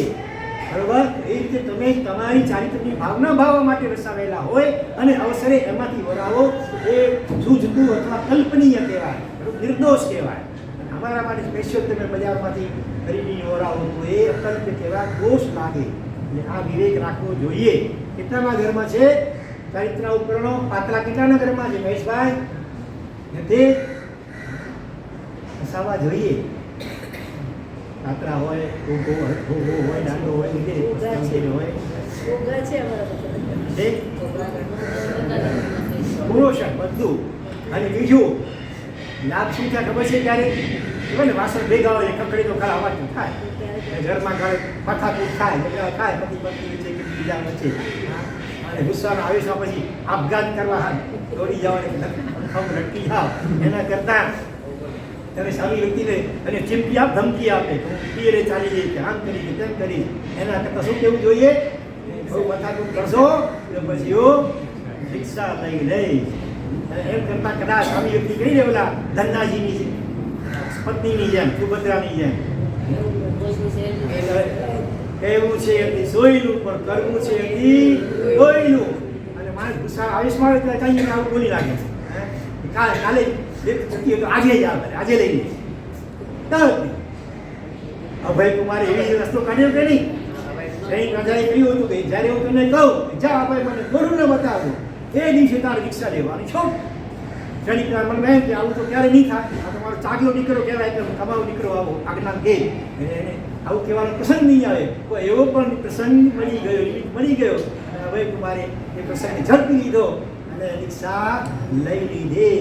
એ રીતે પણ ઘરમાં ઉપકરણ વસાયેલા આવું કામ આવે. બીજી વાત, ચોમાસામાં દીક્ષાનો મહોત્સવ થાય નહીં, પણ પ્રબળ ભાવ વૈરાગ્ય હોય કોઈને, અને એટલી પણ રાહ જોવી નથી, આયુષ્યનો શું ભરોસા. એટલા માટે પ્રબળ વૈરાગ્ય હોય તો સ્વયં જો વેશ કરી લે, પોતાના ઘરમાં વેશ કરેલો હોય એ પહેરી લે અને પછી ઉપાશ્રયમાં આવે અને ગુરુમાને વિનંતી કરે કૃપા કરી મને વિધિ ક્રિયા કરાવી દો, તો પછી એને દીક્ષાની વિધિ કરાવવાની શાસ્ત્રકારોએ છૂટ આપી છે. રાજસ્થાનમાં જયપુરના અબજોપતિ પરિવાર, ખબર છે નામ શું હતું એનું? શશી નામ હતું, શાલીભદ્ર. અત્યારે શાલીભદ્ર છે, પહેલાં નામ એ હશે. શાલીભદ્ર મુનિનું નામ તો તમે સાંભળ્યું હશે. મહાતપસ્વી છે, અઠમના પાડે અઠમ, કાળામાં કોઈ અંબે અને ઉનાળામાં ધોમ જતા તાપના આતાપમાની શરીર આમ શુક્લ બનીને શ્યામ શરીર પડી ગયો, ધન આણદાને યાદ પાડે આપણને એવા મોટે ભાગે મૌન ભાવમાં રહે અબજોપતિ. પણ બસ ઘરેથી ચૂપચાપ વેશ કરીને આવ્યા, પરિક્રમા દિવસો હતા, ઉપાશ્રયમાં આવી કરી સામેમાં અને વિધિ કરાવી હતી. કોઈ મહોત્સવ નહીં આવે. એનાથી પહેલાં અબજોની સંપત્તિ હતી. પોતાના જે કામ કરનારા માણસો હશે ફેક્ટરી વગેરેમાં એમને પણ 5-10 લાખ રૂપિયા, પછી એની સાંજના ગીત બોલાવીને આવ્યા હશે એને પણ સારા લાખ 2 લાખ 5 લાખ આપતા હોય. ઉદારતાથી બધું પોતાનું ધન, ઘણું બધું ધન આ રીતે વેચી લીધો અને આ રીતે દીક્ષાધારીનું ધામ દુઃખી થઈ શકે. અબજોપતિ હોય છતાં એકદમ સિમ્પલ બસ. અને પછી દીક્ષા લઈને પછી જ્યારે વિહાર થયો ને ત્યારે પણ સંગ વડાવવા જાય, પાછું વળી જોયું નહીં, બસ નીકળ્યા તો નીકળ્યા, આવજો બેટાજી, કાંઈ નહીં બને, કાંઈ જ નહીં, હું ભાવે નીકળી જ ગયા. એટલે ઘરમાં ચારિત્રના ઉપકરણો વસાવેલા હોય તો આ રીતે ઓછી તો વૈરાગ પ્રબળ થઈ જાય. ચોમાસામાં પણ તમે વેશ પહેર્યો તો તમને દીક્ષા આપી શકાય છે. તો આ રીતે આ બીજા ઉદ્દેશાની અંદર કેવા પ્રકારના વસ્ત્ર પાત્ર વગેરે કંઠે એની વાત છે. ત્રીજા ઉદ્દેશાની અંદર વસ્ત્ર વહોરવાનો વિધિ. આ પણ ચાતુર્માસમાં વસ્ત્ર પાત્ર વહોરાવાય નહીં વગેરે વાતો છે. દીક્ષા એટલે ગોત્રી માટે વધુમાં વધુ કેટલું જઈ શકાય તો કે 2.5 ઘાવ. 2.5 ઘાવ એટલે 8 કિલોમીટર જવાનું અને ત્યાંથી વળી 8 કિલોમીટર માટે હોય કોઈ કારણ પ્રસંગે આવું પણ બતાવ્યું છે. એનાથી વધારે દૂર જવાય નહીં. ચોથા ઉદ્દેશાની અંદર દીક્ષા કોને ન અપાય. દીક્ષા આપવા માટે પણ ઘણી પાત્રતા શાસ્ત્રોએ બતાવી છે. ઉત્કૃષ્ટ કે મધ્યમ કે આટલી મિનિમમ આટલી તો હોવું જોઈએ, આટલા ગુણો. એના મા બાપ કેવા છે, એનું ખાનદાન કે પેલું એ જોવું પડે. માતા પિતામાં જે કંઈ ખામીઓ હોય ને એ પણ વારસાગત ઘણી વાર આવી જાય. તો ખાનદાન કુળનો હોય તો ગમે એવા સંજોગોમાં પણ દીક્ષા છોડે નહીં. એટલે ખાનદાન જોવું પડે. એના જીવનમાં નમ્રતા કેટલી છે, વિનય કેટલો છે, સમર્પણ ભાવ કેટલો છે. બહુમાન કેટલું છે, દેવ ગુરુ ધર્મ વગેરે ઉપર એ વગેરે બાબતો તપાસવી પડે. પછી કદાચ તપસ્યા ઓછી થતી હોય એ બહુ મહત્વનું નથી, બરાબર. તપસ્યા યથાશક્તિ પડે થાય, પણ પાયામાં વિનય, નમ્રતા, સમર્પણ ભાવ, આજ્ઞા પાલન આ બધા ગુણો હોવા જોઈએ. પરીક્ષા કોને અપાય કોને ન અપાય, કોઈને ધીરજથી નિદ્રા આવતી હોય તો એ રિક્ષા ના અપાય, ગમે એટલા ભલે ગુણો હોય. રાતના ઊંઘમાં ઉઠીને કંઈક કામ કરી આવે ને પાછું આપ જોઈ જાય પોતાને ખબર ન હોય, આવા પ્રકારની ધીરજથી નિદ્રા ક્યારેક કોઈનું ગુણ કરી આવે ઊંઘમાં ને ઊંઘમાં ખબર છે કોઈ હેરાન કર્યો હોય. કેમ કે એવું દ્રષ્ટાંત આવે છે કે બાલમુનિ ગયા હશે ઠંડી ભૂમિ કે ગોતરી કે, અને રસ્તામાં એક હાથી મળ્યો, હાથી આમ સુધી ઉછાળી હશે, ગભરાયા અને પછી ક્યાં ઘૂસી ગયા, ભલે બચી ગયા, પણ મનમાં સાધુ પણ હાથી પ્રત્યે મનમાં ગુસ્સો આવી ગયો અને રાતના ઊંઘમાં ઉઠ્યા. આ નિદ્રા આવતી તિથિ નિદ્રા એમને, અને જઈ કરીને હાથીના દાંત ખેંચી લાવ્યા, કારણ કે એ નિદ્રામાં તાકાત વધી છે ઘણી. તો પહેલું સંગણ હોય તો અર્ધ વાસુદેવ કરતાં તાકાત એમનામાં આવી જાય, અને સામાન્ય સંજોગોમાં ચાલુમાં હોય એના કરતાં લગભગ ડબલ કે ચોબલ એટલી એની તાકાત વધી જાય. નાના બાલમુનિ હોવા છતાં ઊંઘમાં હાથીનું દાંત ખેંચી લાવ્યા, લોહી નીકળી હશે, કપડાં ખવાયા હશે, પછી તપાસ થઈ હશે, એની ખબર પડી કે આમ થયું. આ તો શાસ્ત્રની શું હિલ ના થાય, એટલા માટે ના પાડે. જન્મથી જો નપુંસક હોય તો એને પણ દીક્ષા અપાય નહીં. પાછળથી કોઈ મંત્ર પ્રયોગથી, ઔષધિ પ્રયોગથી નપુંસક થયા હોય તો આપી શકાય, પણ જન્મથી નપુંસક હોય તો એને વેદ મોહનીય કર્મનો પ્રબળ ઉદય હોય, એટલે એવા સંજોગોમાં એને દીક્ષા અપાય નહીં. શરીરમાં કોઈ મોટી ખોડખાંપ પણ હોય તો કોઈ દીક્ષા અપાય નહીં, શાસ્ત્રની રીતના થાય. વ્યવહારમાં જે એકદમ અસ્પૃશ્ય ગણાતા હોય જેવા એવા, અથવા તો માંસાહારી વગેરે હોય એને પણ જનરલી દીક્ષા અપાય નહીં. પછી દરેક નિયમમાં થોડો અપવાદ સંભવી શકે, પણ જનરલી દીક્ષા આ રીતે અપાય નહીં. પછી કોને વાચના અપાય ન અપાય, ઉદ્ધત હોય, અહંકારી હોય તો એને વાચના એટલે અભ્યાસ બહુ કરાવાય નહીં, તો વધારે અહંકારી બને તો નુકસાન થાય પોતાને પણ. વિગયમાં અતિ આસક્ત હોય, પછી બહુ ક્રોધી સ્વભાવ, નાની વાતમાં ક્રોધના આવેશમાં જતો હોય તો એને પણ દીક્ષા પણ અપાય નહીં, અને એને વાસના વગેરે પણ અપાય નહીં વગેરે. પહેલી પોષીના આહાર વગેરે, ચોથા પહરમાં નકલ્પે વગેરે વાતો. પછી ક્યારેક વધારે અભ્યાસ કરવા માટે અન્ય ગજ કે સમુદાયમાં જવું હોય, કોઈ પણ વડીલ ગુરુ વગેરે હોય, અહીં અનુજ્ઞા મેળવવા, અનુજ્ઞા મળે તો જ જઈ શકે, નહીં તો નહીં વગેરે ઘણી બધી વાતો આ ચોથા ઉદ્દેશામાં છે. પાંચમા ઉદ્દેશામાં સાધ્વીજીઓને ગોળ દાનની ચળવળ આપણે ઊભો હોય, જે દાંડી હોય તો ગોળ દાનની કલ્પની બલકે લોકોની કલ્પે વગેરે આચાર મર્યાદાઓ બતાવી છે. પાછળ ટેકો આપે ખુશી વગેરે ઉપર સાદી રીતે બેસાય, સાધુ મહારાજ માટે એમાં શું બતાવે છે. ગાંધીજીની પાઠ ઉપર પણ સામાન્ય સંજોગોમાં બેસવું ન કલ્પે, પછી અપવાદ હોઈ શકે એમાં પણ બરોબર વગેરે વાતો છે. આ છેલ્લા ઉદ્દેશામાં અમારા પિતા મારા છે, અમારા દીકરા મારા છે, અમારા ભાઈ મારા છે, અમારી બહેન મારા છે, આવા શબ્દનો પ્રયોગ કરાય નહીં. સંસાર સંબંધો બધા ઓછી લે. આજકાલ જો કંઈ ક્યાં બોલાતું હોય, બની ત્યાં સુધી એવો પ્રયોગ ન થાય એ લક્ષ્ય રાખવો જોઈએ. આવી બધી બૃહદ કલ્પ એટલે આચાર, આવા અનેક આચારો પોઝિટિવ અને નેગેટિવ બંને પ્રકારે આ બૃહદ કલ્પ સૂત્રમાં બતાવ્યા છે. અને હવે આપણે લઈએ છેલ્લો દશા શુદ્ધ સ્કંધ. ચાલો એકવાર એનું આપણે સ્તવન બોલી લઈએ.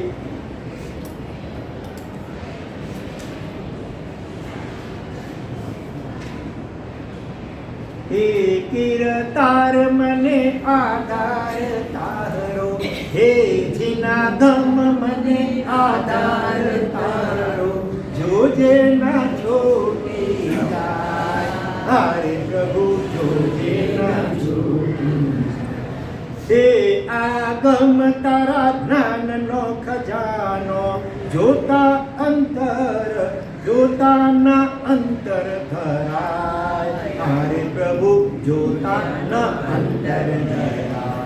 સારો આધાર મને આ અવનીમાં, અંધારા કાપે મારા આ રજનીમાં, શ્રદ્ધાથી કરીએ છે તપ અમે તારો, જોજે ના છૂટી જાય, હરે પ્રભુ જોજે ના છૂટી જાય.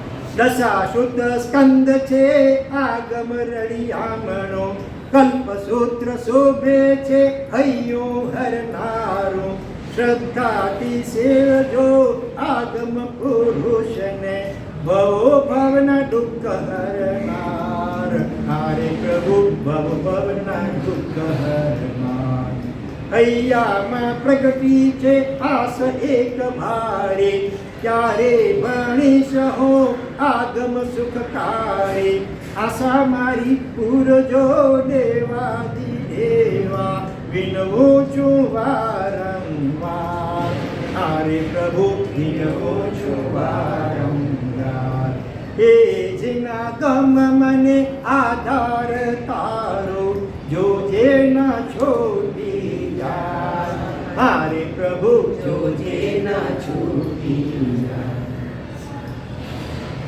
આ ગીતમાં એક ગ્રંથનું નામ આવ્યું છે, માર્ક કર્યું હોય તો કલ્પસૂત્ર. પરીક્ષણમાં જે 12 સૂત્ર છોડાની છે વંચાય છે એ આ દશા શુદ્ધ સ્કંદ, એના જે ટોટલ 10 અધ્યાય, દશા એટલે 10 અધ્યાયનો છે. એમાંથી કયું કેટલા નંબરનો? એમાં 8મા નંબરનો અધ્યાય જે છે એ છે આ ભાષા સૂત્ર. એટલે આમાં કલ્પસૂત્ર શોભે છે હૈયું હરનારો. બરોબર. તો આમાં 10 મુખ્ય અધ્યાયનો છે. પહેલા અધ્યાયમાં 20 પ્રકારના અસમાધિ સ્થાનો બતાવ્યા છે, જેનાથી ચિત્તમાં સંક્લેશ, આકુરતા ઉત્પન્ન થાય એવી બાબતો 20 બતાવી છે. પછી બીજા અધ્યાયમાં 21 પ્રકારના સબલ સ્થાનો બતાવ્યા. સબલ એટલે જેનાથી ચારિત્ર કાગળ ચિત્રું બને, એટલે કે ચારિત્રમાં દોષ લાગે અને અતિચાર લાગે એવા 21 પ્રકારો સબલ સ્થાનમાં બતાવ્યા છે. અમે જે રોજ પ્રતિક્રમણમાં સૂત્ર બોલીએ છીએ એમાં આ બધું આવે કે વિષાય અસભાઈ ખાણી, એટલે કે વિષાય સબલે, એમ કરી 1 થી માંડીને 33 સુધીની બધી બાબતો સમર્થ સૂત્રમાં આવે છે. એમાંની કેટલીક બાબતો આગમમાં પણ છે. 33 શું હોય? 33ના સંખ્યામાં શું આવે? 33 આસાન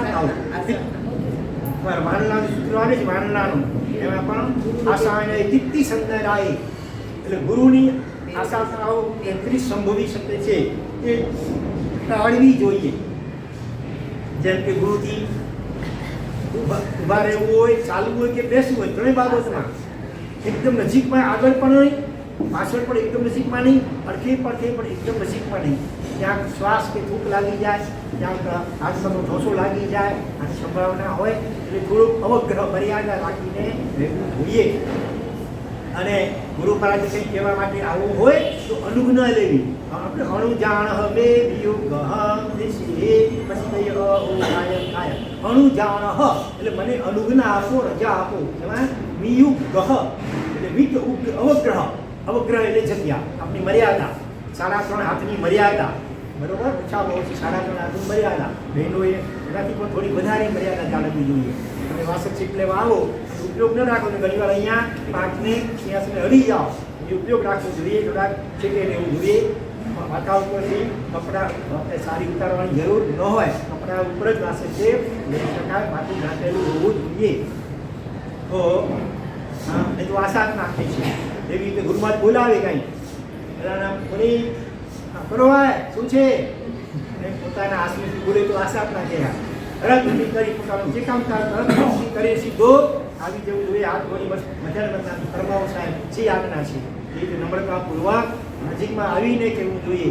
એને બદલે પોતાના આસને બેઠા બેઠા જવાબ આપે તો એ પણ આશા તમારા ઘણા ગુરુ મહારાજ વિશે વાતચીત કરી રહ્યા હોય અને એને વચમાં ડટવી પડે, વચમાં બોલવા લાગી જાય તો પણ એ આશાના ઘણા. અથવા ગુરુ મહારાજે કોઈ ઉપદેશ આપતા, ઉપદેશ વ્યાખ્યાન માટે વાસમાં કીધું કોઈ રીતે તો પછી હા તો વચમાં બોલે સાહેબ આમની નામ છે, આમાં જાહેરમાં બોલું કંઈ હોય ને તો પણ પછી એક પાછળથી કહેવાય કે સાહેબ મારો આવો ખ્યાલ છે આ બાબતમાં, અને ભૂલ થતી હોય મારી સુધારજો, એમ વિનમ્ર નમ્રતાથી પાછળથી કહી શકાય. એ વખતે જાહેરમાં ન કહેવાય. એવી જ રીતે ગુરુ મહારાજે જે બાબત કોઈને સમજાવી હોય વ્યાખ્યાન વાર્તા દ્વારા કે એમને એમ પણ પછી પોતે વળી એ જ બાબતને વિસ્તાર સમજાવે. ગુરુ મહારાજની આજ્ઞા વગર પોતાને જાણે ગુરુથી પણ વધારે આવડે છે એવું જાણે જણાવવા માટે એ રીતે વિસ્તારથી સમજાવે ગુરુની કહેલી વાતને. તો ગુરુની આજ્ઞા વગર. તો પછી ગુરુ કે સામેથી જરાક આ બાબત જરાક વિસ્તાર સમજાવો તો બરાબર છે. પોતાની રીતે સમજાવે કોઈ પણ આ શાસ્ત્રના ઘણા વગેરે વગેરે તુકારે બોલાવવું વગેરે. અહીં ટોટલ 33 આસાધનાઓ બતાવી છે, એ ટાળવી જોઈએ. ત્યાર પછી ચોથા ઉદ્દેશાની અંદર આચાર્યની 8 પ્રકારની સંપદાઓ બતાવી. સંપદા એટલે સંપત્તિ આચાર્ય પાસે, જેમ કે જ્ઞાનની સંપત્તિ સતો સંપદા હોય, શિષ્ય સંપદા અનેક શિષ્યો હોય, પછી શરીર સંપત્તિ આચાર્યનું શરીર પણ સેવાવંત હોય, પછી વસ્ત્રાદિક સંપદા આચાર્ય હોય ને અને સંગ્રહશીલ કયા છે અને પરિગ્રહી બનવું જોઈએ. આચાર્ય એટલે ગચ્છાધિપતિ, મુખ્યત્વે કચ્છનાયક. એમણે કચ્છના જે સાધુ સાધી હોય એમને વસ્ત્ર પાત્ર કે બીજા ઉપકરણો ઓછીતા જરૂર પડે. હા, પહેલાંના કાળ આજકાલ તો બહુ ઇઝી થઈ ગયો છે, તરત બજાર દુકાનમાંથી આવી જાય. હકીકતમાં એ દોષિત છે. એને બદલે સૂચતા જે વસ્ત્ર પાત્ર કે બીજા ઉપકરણો હોય તો ગચ્છનાયક આચાર્ય ભગવંત હોય, એમણે જ્યાંથી યોગ્ય મળ્યા હોય નિર્દોષ એનો સંગ્રહ કરી રાખે. જ્યારે પણ દર્શના કોઈ પણ સાધુ સાધુ જરૂર પડે સીધો એ આચાર્ય ભગવાન એને એ ઉપકરણ પહોંચાડી શકે. તો અલગ અલગ આવી બધી આઠની સંપદા, વાદ સંપદા કોઈ આવે જૈન શાસ્ત્રના વિરોધી અને તર્ક દ્વારા યુક્તિઓ દ્વારા એની બોલતી બંધ પણ કરી શકે વગેરે વગેરે. ટોટલ 8 પ્રકારની આચાર્યની સંપદાઓ એ આમાં ચોથા ઉદ્દેશામાં બતાવેલ છે. પાંચમા ઉદ્દેશામાં 10 પ્રકારના ચિત્તના સમાધિ સ્થાન. પહેલા ઉદ્દેશામાં 20 અસમાધિ સ્થાનો હતા, આમાં 10 સમાધિ સ્થાનો. શું કરવાથી ચિત્ત આપણું સમાધિમાં એટલે સ્વસ્થ રહે, ક્ષમતામાં રહે, આકુરતા કે આત્મજ્ઞાન વગેરેમાં ન રહે. એવા 10 પ્રકારના ચિત્તના સમાધિ સ્થાનો બતાવ્યા. દાખલા તરીકે સેવા કરીએ, શું થાય? સેવા કરનાર બધાના આશીર્વાદ મળે તો આપણું ચિત્ત મન શાંત રહે ને. સ્વાર્થી હોય, એક જ પેટો હોય, પોતાનું કરે, બીજાની કંઈ પરવાહ ન કરે તો પછી એવું વાવીએ એવું લઈએ, બીજા નથી આપણે લાગણી કે પ્રેમ કે હૂંફ ન મળે, પછી ચિત્ત કેવું રહે? આકુર વ્યાકુર રહે. એને બદલે તમારે ગ્રસ્ત જીવન પણ સમજી લેવાનું. હા, વહુ હોય એ સાસુની બરાબર સેવા કરે તો સાસુને શું મળે?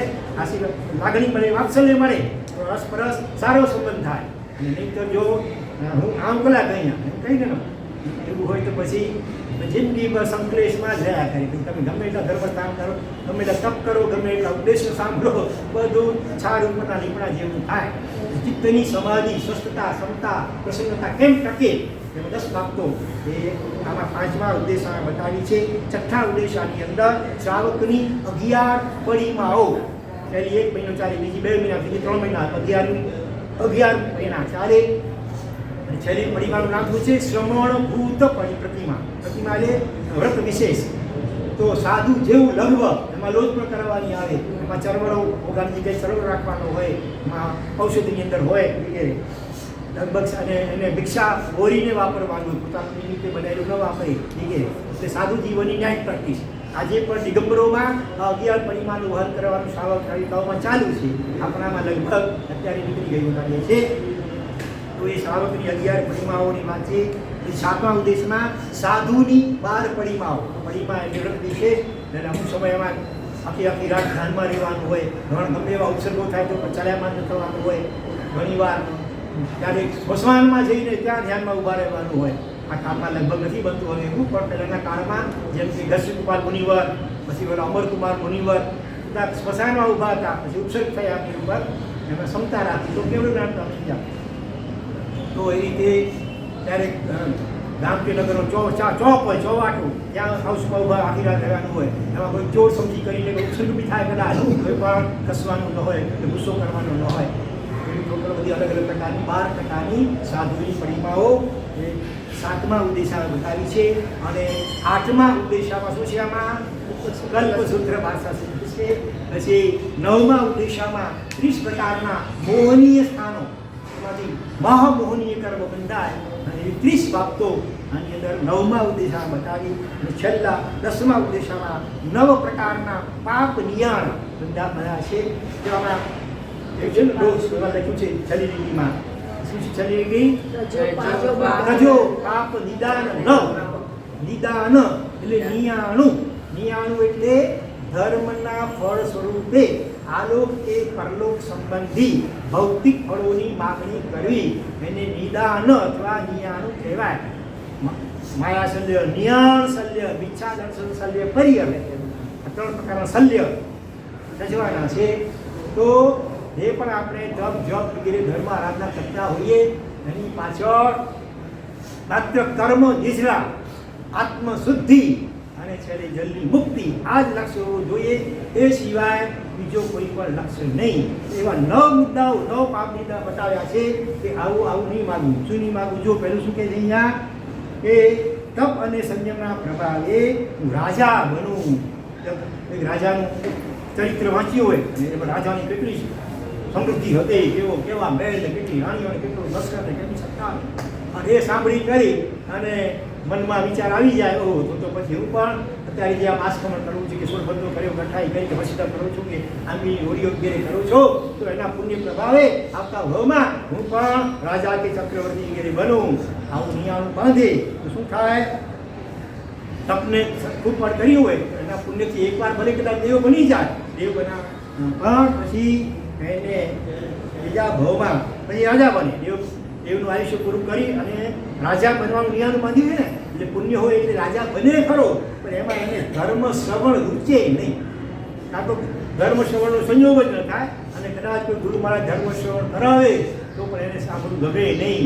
કારણ કે રાજા બનીને મોજ મજા કરવાનો સંકલ્પ કર્યો હતો, નિયાણું બાંધ્યું હતું. એટલે પછી બસ એ ભોગ વિલાસમાં રચ્યો પચ્યો રહે અને મરીને મોટે ભાગે નરકગામી થાય, મજા અને બોધિ પણ દુર્લભ થઈ જાય. એટલે કે ભવાંતરમાં પણ જૈન શાસન અને એના પ્રત્યેની શ્રદ્ધા પડવી અતિ દુર્લભ થઈ જાય. માટે ભૂલે ચૂકે આવું નિયાણું બાંધવું નહીં કે બીજા ભાવમાં હું રાજા બનું. બરોબર? બીજું નિયાણું તપ અને સંયમના પ્રભાવે રાજાની રાણી બનું અથવા તો શેઠાણી બનું. ટાટા, બિરલા, અંબાણી એના ઘરવાળાને કેવા ઘરેણા કરતા હોય, કેવું સાંભળી કે વાંચી હોય, કેટલી નોકર ચાકર દાસની હોય, હુકમ કરવાનો બસ, કોઈ પોતાને કામ કરવાનું નહીં, ઓર્ડર છોડવાના. તો માટે હું મારા તપ સંયમના પ્રવાહે આવતા હોમાં કાં તો રાણી બનું, રાજા મોટા રાજાની, અથવા તો હું મોટી શેઠાણી બનું. આવા પ્રકારનું નિયાણું એ પણ પાપ નિયાણું દેવું છે કરવું નહીં. એનાથી પણ શું થાય? એકવાર દેવ કે દેવી બની કરી અને એવી શ્રીમંત શેઠાણી બને ખરી, પણ ત્યાં પણ એને ધર્મ શ્રવણ રૂચે જ નહીં. ભલે ઉપાસની બાજુમાં રહેતા હોય અને કોઈ કે પણ ખરા તો પણ એને ઉપાસ વ્યાખ્યાન સાંભળવા માટે રૂચિ જ ન થાય અને ભોગ વિલાસમાં ડૂબી રહી અને દુર્ગતિ જાણી બની જાય અને એને પણ બોધી દુર્લભ થઈ જાય. ત્યાર પછી ત્રીજું નિયાણું બતાવ્યું, હું તપ સંયમના પ્રભાવે સ્ત્રી બનું. આગલા ભાવમાં એમ કે પુરુષોને તો યુદ્ધાનીમાં પણ જવું પડે, ઇલેક્ટ્રિક વગેરેમાં, અથવા પુરુષોને આખો દિવસ પછી નોકરી ધંધા કરવા પડે, પ્રોત્સાહન કરવી પડે. એટલે આવતા ભાવમાં હું પુરુષ ન બનું પણ સ્ત્રી બનું. આવું પણ નિયાણું ન કરવું કે જે પણ પાપ નિયાણું છે.